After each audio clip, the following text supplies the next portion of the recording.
The Réseau Express Régional, colloquially called the RER, is a hybrid commuter rapid transit system in France serving Paris and its suburbs. The RER combines a modern suburb-city centre underground rail system and commuter rail lines. It has several connections with the Paris Metro within the city of Paris. Also inside the city, the RER functions much like the Metro, but is faster as it has fewer stops.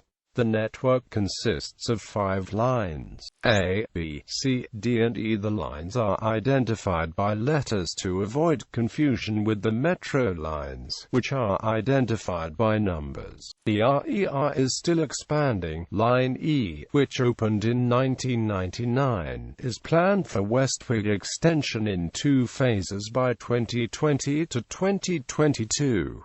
Characteristics. The RER contains 257 stations, 33 of which are within the city of Paris, and runs over 587 kilometers of track, including 76.5 kilometers underground. Each line passes through the city almost exclusively underground and on dedicated tracks. The RER is operated partly by RATP, the transport authority that operates most public transportation in Paris, and partly by SNCF, the national rail operator. In spite of this, the system uses a single fare structure and no transfer is needed between sections run by the 2 operators. Total traffic on the central sections of lines A and B, operated by RATP, was 452 million people in 2006. In the same year, total traffic on all lines operated by SNCF was 657 million. RATP manages 65 RER stations, including all stations on Line A east of Nanterre Prefecture and those on the branch to Saint-Germain-en-Laye. It also operates stations on Line B south of Gare du Nord.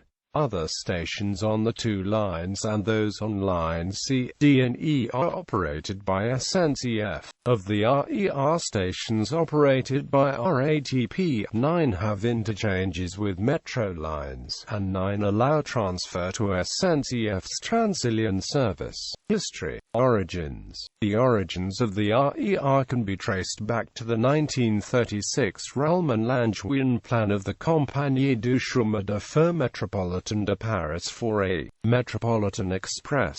The company's post-war successor, RATP, revived the scheme in the 1950s, and in 1960 an interministerial committee decided to go ahead with the construction of an east-west line. Subsequently, the central part of the RER was completed in a large-scale civil engineering project between 1962 and 1977, and chief supervisor of the project was Siavash Teimouri. As its instigator, RATP was granted authority to run the new link. The embryonic RER was not properly conceived until the 1965 Schéma Directeur d'Aménagement et d'Urbanisme, which designed an H-shaped network with 2 north-south routes. Only a single north-south link crossing the left bank has so far come to fruition, although Paris Metro's Line 13 has been extended to perform a similar function. Between 1969 and 1970, RATP purchased the Vincennes and Saint-Germain lines from SNCF. First phase. In the first phase of construction, the Vincennes and Saint-Germain lines became the ends of the east-west line A, the central section of which was opened station by station between 1969 and 1977. On its completion, Line A was joined by the initial southern section of the north-south Line B. During this first phase, 6 new stations were built, 3 of which are entirely underground. Construction was inaugurated by Robert Burton, then Minister for Public Works, at the Pont de Neuilly on 6 July 1961, 4 years before the publication of the official network blueprint. The rapid expansion expansion of the La Défense business district in the west made the western section of the first line a priority. Nation. The first news station was opened on the 12th of December 1969 and temporarily became the new western terminus of the Vincennes line. The section from Étoile to La Défense was opened a few weeks later. It was subsequently extended eastward to the newly built Aube station on the 23rd of November 1971, and westward to Saint-Germain-en-Laye on the 1st of October 1972.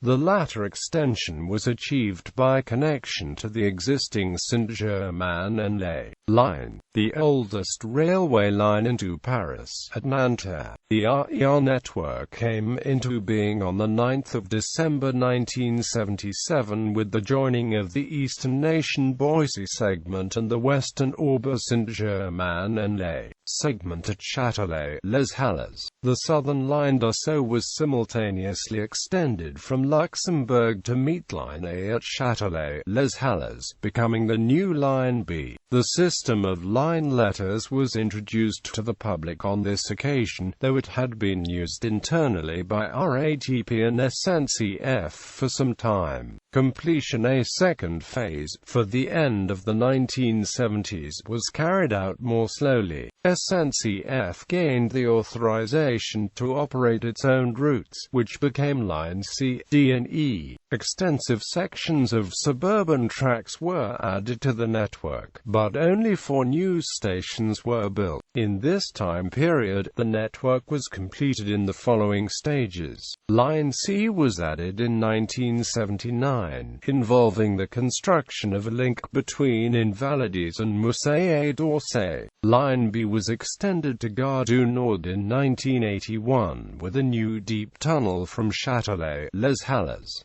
It was subsequently extended further northward. Line D was completed in 1995 with the construction of a deep tunnel between Châtelet-Les Halles and Gare de Lyon. No new building work was necessary at Châtelet-Les Halles, as additional platforms for Line D had been built at the time of the station's construction 20 years earlier. Line E was added in 1999, connecting the northeast with Gare Saint-Lazare by means of a new deep tunnel from Gare de Lyon. Finance. The RER's first phase of construction during the 1960s and 1970s was marked by scale and expense.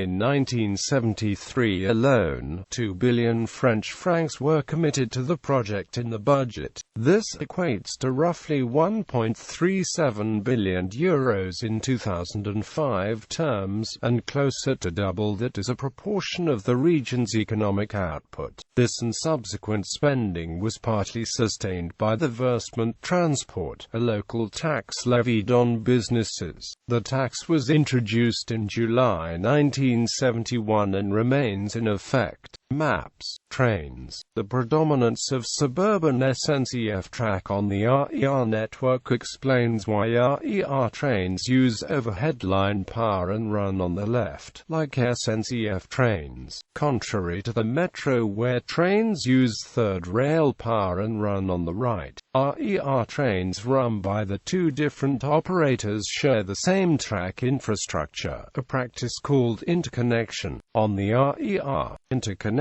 required the development of specific trains capable of operating under both 1.5 kV direct current on the RATP network and 25 kV, 50 Hz alternating current on the SNCF network.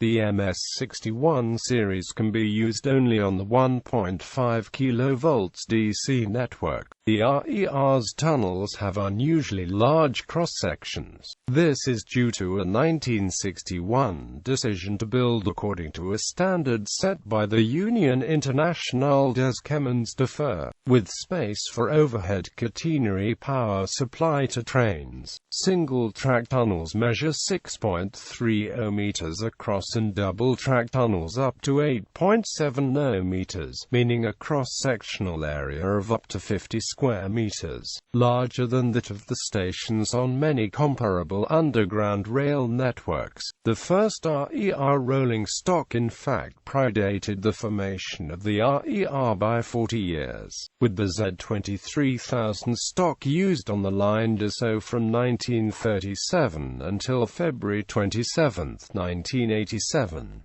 In 1965 the Z5300 train was introduced, followed by the MS61 in 1967, MS79 in 1980, MS84 and Z8800 in 1985, Z20500 in 1998, Me2N in 1996, Z20900 in 2001 and Me09 on December 5, 2011. Lines, stations. 10 new stations have been built under the heart of Paris since the 1960s as part of the RER project. The 6 stations of Line A opened between 1969 and 1977. Art Nation, deep construction at the Place de la Nation. Charles de Gaulle, at Oil, deep construction at the Arc de Triomphe. La Défense, near-surface construction beneath the site of the yet-to-be-built Grande Arche de la Défense, just outside the Paris city boundary. Orba, deep construction near Gare Saint-Lazare, once claimed to be the largest underground station in the world. Châtelet, Les Halles, near-surface construction on the site of the former marketplace, today claimed to be the largest underground station in the world. Gare de Lyon, near-surface construction beneath and alongside the main line SNCF station. Some controversy followed the construction of the Line A, using the model of the existing metro, and unlike any other underground network in the world, engineers elected to build the 3 new deep stations as single monolithic halls with lateral platforms and no supporting pillars. A hybrid solution of adjacent halls was rejected on the grounds that it completely sacrificed the architectural aspect of the oeuvre. The scale in question was vast. The new station's cathedrals were up to 3 times longer, wider and taller than metro stations, and hence 20 or 30 times more voluminous. Most importantly, unlike the metro, they were to be constructed deep underground. The decision turned out to be expensive, around 8 billion francs from the 3 stations, equivalent to 1.2 billion euros in 2005 terms, with the 2-level Orba the costliest of the 3. The comparison was obvious and unfavorable with London's Victoria Line, a deep line of 22 kilometers constructed during the same period using a 2-tunnel approach at vastly lower cost. However, the 3 stations represent undeniable engineering feats and are noticeably less claustrophobic than traditional underground stations. Only 2 stations were inaugurated to complete lines B, C and D. Gare du Nord, near-surface construction on 2 levels. Saint-Michel, Notre-Dame, deep construction on an existing stretch of the Line B between Luxembourg and Châtelet, Les Halles with 2 tunnels, common in other underground systems but unique in Paris. The station is situated on and built at the same time as the Luxembourg-Châtelet tunnel. 2 stations were added to the network as part of Line E in the 1990s. They are notable for the lavishly spacious deep construction, a technique not used since Orba. Although similar to the 3 1960s cathedral stations of Line A, the passenger traffic has so far proved vastly lower. Magenta, deep construction serving both Gare du Nord and Gare de l'Est. Haussmann, Saint-Lazare, deep construction serving Gare Saint-Lazare and Orba. Usage. Journey times, particularly on east-west and north-south routes, have been cut spectacularly by the RER. As a result, the network has been an extraordinarily popular success since its opening. Lines A and B reached saturation relatively quickly, exceeding by far all traffic expectations. Up to 55,000 passengers per hour in each direction on Line A, the highest such figure in the world outside of East Asia. Despite a frequency of more than one train every 2 minutes made possible by the installation of digital signaling in 1989, and the partial introduction of double-decker trains since 1998, the central stations of Line A are critically crowded at peak times. Used for leisure journeys, the RER has had a major social impact by bringing far-flung suburbs within easy reach of central Paris. The network has aided the reintegration of the traditionally insular capital with its periphery. The evidence of this social impact can be seen at Châtelet Les Halles, whose neighborhood and Forum des Halles leisure and shopping facilities are popular among banlieusards, in particular from eastern suburbs. Future developments, extensions to the RER focus on Line E, which ends at Haussmann, Saint-Lazare, serving only one side of Paris. Unlike all other RER lines, various Line E extensions have been proposed westward from Haussmann, Saint-Lazare to Mantes-la-Jolie. Plans for this extension include an 8-kilometer bored tunnel from the current western terminus at Haussmann, Saint-Lazare, with new stations at Port-Maillot, La Défense, and Nanterre-La Folie, and a connection to the SNCF Normandy line in and near Nanterre. The transfer of the current Line A-Poissy service to Line E, and its further extension down the Seine Valley to Mantes, eastward from Charles-Gournay to Esbly and Meaux,